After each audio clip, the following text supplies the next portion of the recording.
হুজুর এখন আমাদের করণীয় কি?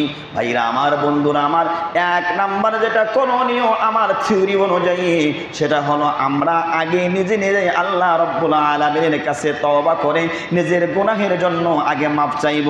দুই নম্বরে সাধ্য অনুযায়ী তাদের পাশে আমরা দাঁড়াবো। যদি পাশে দাঁড়াবার মতো ক্ষমতা আমাদের না থাকে তাহলে 2 রাকাত নামাজ পড়ে আল্লাহ রাব্বুল আলামিনের দরবারে দোকানে হাত তুলে তাদের জন্য দোয়া করব।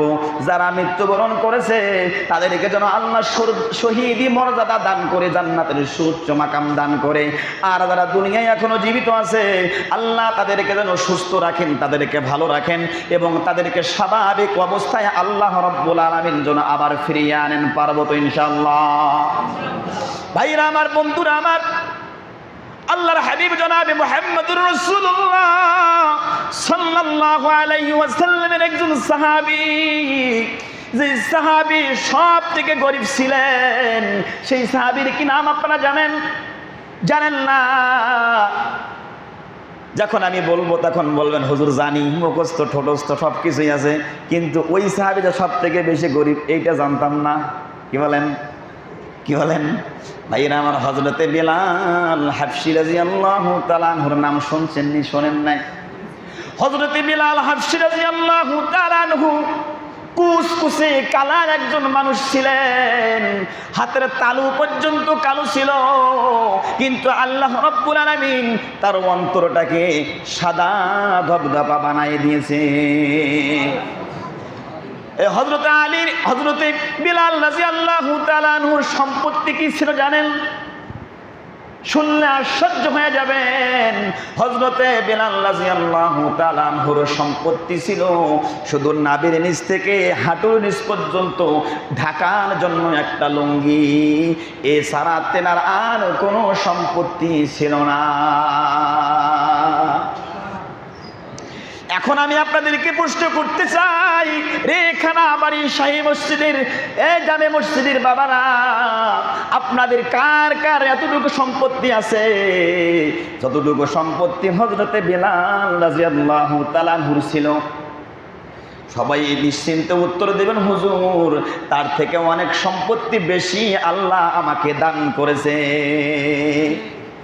ভাইরা আমার, বন্ধুরা আমার, আমি বলতে চাই হযরতে বিলাল হাবশী রাদিয়াল্লাহু তাআলা আনহু সব থেকে গরিব সাহাবী ছিলেন।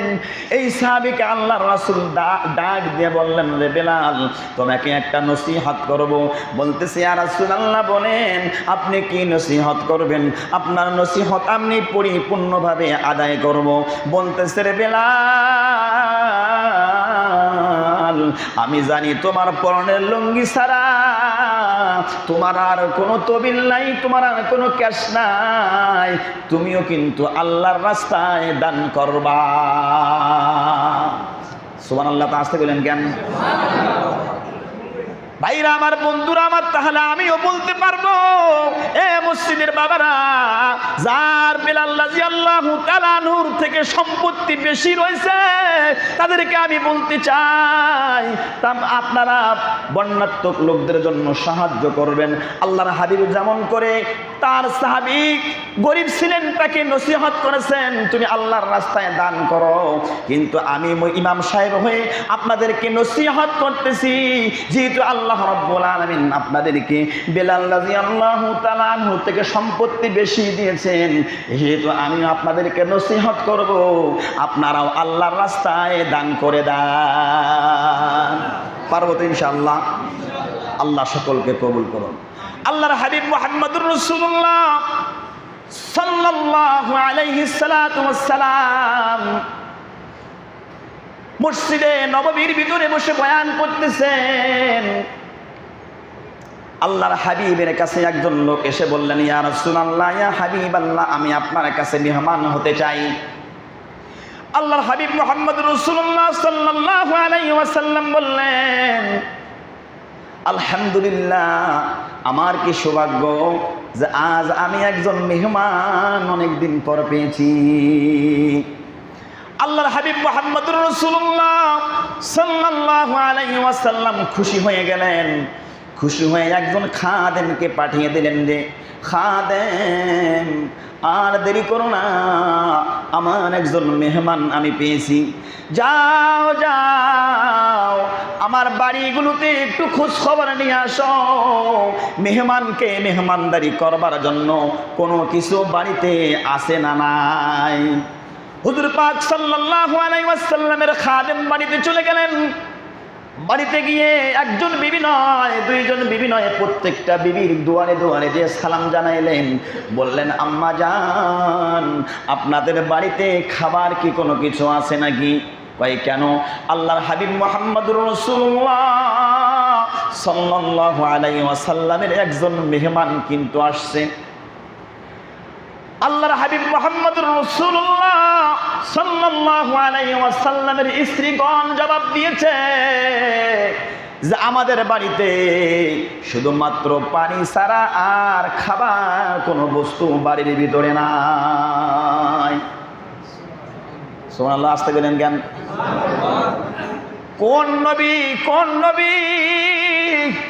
যেই নবীর কথা আমি মেম্বারে বসে বললে আপনারা আমার ভক্ত হয়ে যান, যেই নবীর আদর্শের বয়ান করলে আপনারা আদর্শী হতে চান, যেই নবীর বয়ান করলে আপনারা ইমাম হুজুরকে মহব্বত করে দাওয়াত করে খাওয়ান, যেই নবীকে আল্লাহ রাব্বুল আলামিন দুনিয়া এবং আখিরাতের বাদশাহ বানায় দিয়েছে, যেই নবীকে আল্লাহ রাব্বুল আলামিন বলেছিলেন, গো হাবিব, আপনাকে এই পাহাড়গুলো স্বর্ণ রূপান্তরিত করে দেই, আপনি সুন্দরভাবে চলেন। যে নবী বলেছেন, আল্লাহ আমি দুনিয়ার বাদশাহী চাই না, তুমি আমাকে পরকালে বাদশাহী দান করো। এমন একজন পয়গম্বর যার বাড়িতে নাকি খাবার নাই, শুধু পানি ছাড়া আর খাবার নাই। এখন আমি আপনাদেরকে প্রশ্ন করতে চাই, আপনাদের বাড়িতে পানি ছাড়া আর কোনো কিছু খাবার নাই, এমন অভাবগ্রস্ত লোক এখানে কে কে আছেন? একটু হাত তুলে দেখান। নাই ভাই, নাই, এরকম অভাবগ্রস্ত লোক নাই? শুধু বাড়িতে পানি ছাড়া আর কিছু খাবার নাই এমন ব্যক্তি এখানে নাই? তাহলে বোঝা গেল আল্লাহর হাবিব মুহাম্মদুর রাসূলুল্লাহ সাল্লাল্লাহু আলাইহি ওয়াসাল্লামের থেকে আপনারা অনেক বড় লোক মানুষ। আল্লাহর হাবিবের কথা বললে আজকে মানুষ সম্মানিত হয়, মানুষ সম্মান করে, মানুষকে দাওয়াত দিয়ে খাওয়ায়। আর সেই নবীর বাড়িতে খাবার নাই, শুধুমাত্র পানি ছাড়া। ওই সাহাবী ঘুরে আসলেন, এসে বললেন, ইয়া রাসূলুল্লাহ, ইয়া হাবিবাল্লাহ, আমি প্রত্যেকটা আম্মাজানের কাছে গিয়েছিলাম, প্রত্যেকটা আম্মাজান একটাই কথা বলেছে, তাদের বাড়িতে পানি ছাড়া আর খাবার বিকল্প কোনো কিছু নাই। আল্লাহর হাবিব মুহাম্মদুর রাসূলুল্লাহ সাল্লাল্লাহু আলাইহি ওয়াসাল্লাম চিন্তায় পড়ে গেলেন। বহুদিন পর একজন আমি মেহমান পাইলাম, মনে হয় মেহমানদারি করাইতে পারবো না। আল্লাহর হাবিব মুহাম্মদুর রাসূলুল্লাহ সাল্লাল্লাহু আলাইহি ওয়াসাল্লাম এবার সাহাবীদেরকে উদ্দেশ্য করে বললেন, এ আমার প্রাণপ্রিয় সাহাবীরা রে, আমার একজন মেহমান আছে, তোমরা কি কেউ আছো আমার এই মেহমানকে মেহমানদারি করাবা? একজন সাহাবী দাঁড়ায়া গেলেন, সবার আগে দাঁড়ায়া গেলেন, বললেন, ইয়া রাসূলুল্লাহ, ইয়া হাবিবাল্লাহ, এটা দুনিয়ার কোনো অন্য মানুষের মেহমান নয়, এটা হলো সরকার দো আলম নবী মুহাম্মদুর রাসূলুল্লাহ, যিনি দুনিয়াও বাদশাহ আখিরাতেও বাদশাহ, তেনার মেহমান। অর্থাৎ এই মেহমানকে আমি যদি মেহমানদারি করাইতে পারি, তাহলে আমার মতো সৌভাগ্যবান মানুষ আর দুনিয়ার জমিনে কেউ থাকবে না। দাঁড়ায়া গেলেন, বলতেছে, ইয়া রাসূলুল্লাহ, ইয়া হাবিবাল্লাহ, আমি মেহমানদারি করাবো। আল্লাহর হাবিব মুহাম্মদুর রাসূলুল্লাহ সাল্লাল্লাহু আলাইহি ওয়াসাল্লাম ওই সাহাবীর সঙ্গে পরিচয় করিয়ে দিলেন যে আপনি এনার বাড়িতে আজকে মেহমান হয়ে যাবেন। ভাইরা আমার, বন্ধুরা আমার, যখন মেহমান নিয়ে গেছেন, বয়ান শেষে ওই সাহাবী বাড়ির মধ্যে চলে গেছেন। বিবিকে ডাক দিয়ে বলতেছে, প্রাণপ্রিয় বিবি, তোমার জন্য একটা খুশির সংবাদ নিয়ে আসছি। কি খুশির সংবাদ নিয়ে আসছেন গো স্বামী? কয় বিবি রে, আল্লাহর হাবিব মুহাম্মদুর রাসূলুল্লাহ সাল্লাল্লাহু আলাইহি ওয়াসাল্লামের মেহমানকে আমি মেহমানদারি করার দায়িত্ব পেয়েছি। এবার বিবি জান খুশি হয়েছে, খুশি হয়ে বলতেছে, স্বামী গো, আপনি তো আল্লাহর হাবিবের মেহমানকে মেহমানদারি করার জন্য নিয়েছেন, কিন্তু বাড়িতে কোনো কিছু খাবার নাই, শুধু ছোট ছোট মাসুম বাচ্চাদের খাবার বাড়িতে অবশিষ্ট আছে। এবার এই সাহাবী বলতেছে, টেনশন নাই, বাচ্চাদেরকে তুমি ঘুম পাড়ায়া দাও। কয়, ও প্রাণপ্রিয় স্বামী গো, যতটুকু খাবার আছে অতটুকু খাবার শুধু একজন মানুষের হবে, কিন্তু আপনিও তো মেহমানের সঙ্গে খাবেন, মেহমান তো আপনাকে ছাড়া খাবে না। আপনারা কি মেহমান আসলে শুধু মেহমানকে ভাত দেন নাকি সাথে আপনারাও খান? আপনারাও খান নাকি মেহমানকে খান? আপনি খান ভাই, আমি আপনার সাথে খাইতে পারবো না, তো কি শর্ট আছে, ভাতের শর্ট আছে, এটা বলেন নাকি? কি বলেন? ঠিক আছে ভাই। মেহমান বলে, ভাই বসেন বসেন, বলে কি না? তা বলতেছে, স্বামী যতটুকু খাবার রয়েছে এতটুকু খাবার শুধু একজন মানুষের হবে, আপনি যদি তার সঙ্গে বসেন তাহলে মেহমানের কিন্তু পেট ভরবে না, মেহমানের হবে না। বলতেছে, রে বিবি তুমি টেনশন করো না, আমি আল্লাহর হাবিবের মেহমানকে বাড়ির মধ্যে নিয়ে আসবো। যখন নিয়ে আসবো, ভাইরা আমার, বন্ধুরা আমার, বিবেকে শিখাইয়া দিচ্ছে, তখন তুমি ওই বাতিটা ঠিক করার উদ্দেশ্য করে বাতির কাছে যাইবা, বাতির কাছে যাইয়া বাতিটাকে নিবাইয়া ফেলবা। আর যখন এই বাতিটাকে নিবাইয়া ফেলবা, অন্ধকার হয়ে যাবে রে বিবি। আমার সঙ্গে যে আমার মেহমান আসবে, ওই মেহমান পেট করে খানা খাবে, আর আমি অন্ধকারের ভিতরে না খাইয়াও খাওয়ার ভান করব, মুখ লড়াবো। জোরে বলেন সুবহানাল্লাহ। ভাইরা আমার, বন্ধুরা আমার, একটু অন্তর দিয়ে অনুধাবন করেন। নিজের মাসুম বাচ্চাদেরকে না খাওয়াইয়া আল্লাহর হাবিবের মেহমানকে খাওয়াইছেন, নিজে খাবার অভিনয় করেছেন, এতটুকু নয়, বাতি পর্যন্ত লিমায়া দিয়েছে। যখন খাওয়া শেষ হয়ে গেছে, তার বিবি সুন্দর করে বাতি জ্বালায়া দিছে। বলতেছে, গো ভাইজান, অন্ধকার হয়ে গেল কেমনটা কি? বলতেছে, বাইরে আপনার ভাবি বাতি ঠিক করতে যাইয়া বাতিটাকে নিভাইয়া ফেলছে, কোনো সমস্যা নাই, খাইছেননি? কয় হ্যাঁ।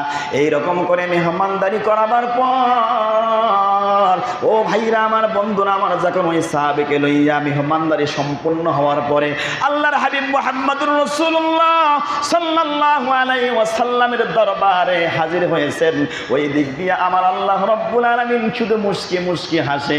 আল্লাহ রব্বুল আলামিন হাইসা হাইসা আমার হাবিবের কাছে আয়াত নাজিল করে দেয়। সেই আয়াতটা আমি আজকে বয়ানের শুরুতে বলেছি। ভাইরা আমার, বন্ধুরা আমার, যে আয়াতটা আমি আজকে আপনাদের এখানে বয়ানের শুরুতেই বলেছি, সেই আয়াতটা আল্লাহ রব্বুল আলামিন নাজিল করে দিয়েছে।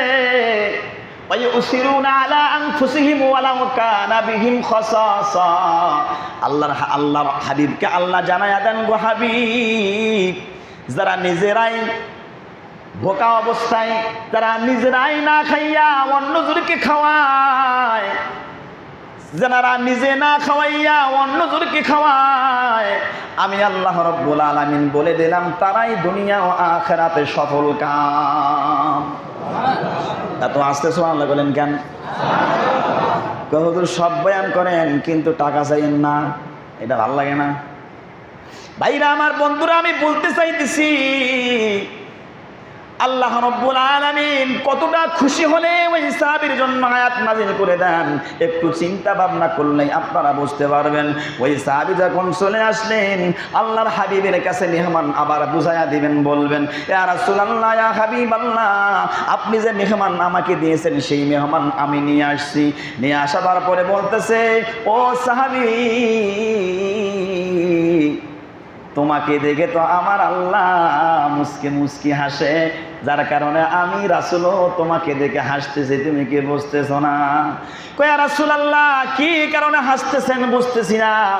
কয়ে তুমি যে ব্যবহার করেছো, সেই ব্যবহার মেহমানের সঙ্গে তুমি যে ব্যবহার করেছো, সেই ব্যবহারটা আল্লাহ রব্বুল আলামিন দেখে খুশি হয়ে আল্লাহ রব্বুল আলামিন কিয়ামত পর্যন্ত আনেওয়ালা যত মানুষ দুনিয়ার জমিনে আসবে, সমস্ত মানুষের কাছে এই কথাটা জানবার জন্য আল্লাহ রব্বুল আলামিন আয়াত নাজিল করে দিয়েছে। আরো জোরে বলেন সুবহানাল্লাহ। তো আলহামদুলিল্লাহ, তা আমরা যারা আছি আলহামদুলিল্লাহ, নিজে তো আমরা না খেয়ে কেউ নাই। হ্যাঁ, আমাদের বাড়িতে শুধু বাচ্চাদের খাবার আছে, আমাদের খাবার নাই, এরকম অভাবগ্রস্ত ব্যক্তি এখানে কেউ আছেন? নিজের বাড়িতে শুধু পানি ছাড়া আর অন্য কোনো খাবার কিছু নাই, এমন ব্যক্তি এখানে আছেন? নাই। নিজেদের পরার লুঙ্গি ছাড়া আর পরার কোনো জিনিস নাই, এমন ব্যক্তি এখানে আছেন? যদি না থাকেন তাহলে আপনাদের কাছে আমার ছোট্ট একটা রিকোয়েস্ট থাকবে, আপনারা এই জুমায় না হোক হয়তো বা টাকা নিয়ে আসেন নাই, সামনের জুমায় প্রস্তুতি নিয়ে আসবেন, সামনের জুমায় প্রস্তুতি নিয়ে আসবেন।